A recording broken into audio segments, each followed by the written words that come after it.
ஆத்ம வணக்கம். அன்பே சிவம் மனமே குரு. வணக்கம் சாமி. வணக்கம்மா.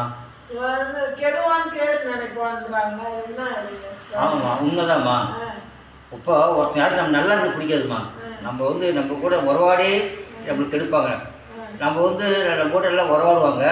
நாம் என்னடா இவங்க இப்போ தான் சாதாரணமாக இருந்தாங்க, எப்படி திடீர்னு உங்களுக்கு வசதி போச்சு, பங்களா வீடு காரு சொத்து எப்படி வந்ததுன்னு சொல்லிட்டு நம்மக்கிட்டே உறவாடி நம்மக்கிட்டே நமக்கு கதையை நம்ம வாயாலே கேட்டுட்டு நமக்கு நல்லது மாரி நம்மக்கிட்ட நிறைய பேசுவாங்க. ஆனால் நமக்கு பின்பக்கம் முதுகில் குத்துவாங்க. நமக்கு தெரியாமே நம்மளை கீழே வாழ்க்கையில் எப்படி அவனை கெடுக்கலாம், எப்படி அவனை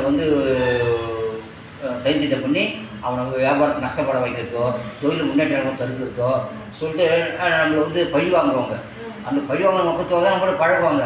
நாம் நினச்சிருப்போம், நம்மளோட நெருங்கி நல்லா பழகிறாங்க, நாம் விருத்துக்கெல்லாம் பால் நினச்சி உண்மையை நம்ம அவரை சொல்லும்போது அப்படி சொல்லவே கூடாது. எல்லாமே மறைச்சி மறைச்சு தான் பேசணும்.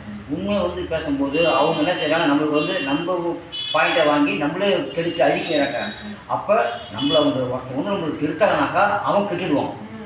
நம்மளை ஒருத்தர் அழிக்க நினச்சா ஆண்டவன் பார்த்து நமக்கு அவனை அழிவு வழிகாட்டுவான். அதனால் ஒருத்தர் கண்டு நம்ம பொறாமப்படக்கூடாது, புச்சியப்படக்கூடாது, ஒருத்தர் கெடுக்க நினைக்கூடாது, அழிக்க நினைக்கூடாது. நீ முடிஞ்ச உதவி செய், முடியலையா இது அப்படி போய் கம்முன்னு இருந்தாலே போதும், இது செய்யாமல் இருந்தாலே போதும். அது இல்லையா, அதில் தான் கெடுவான்னு கெடு நினைப்பான்னு சொல்லுவாங்க.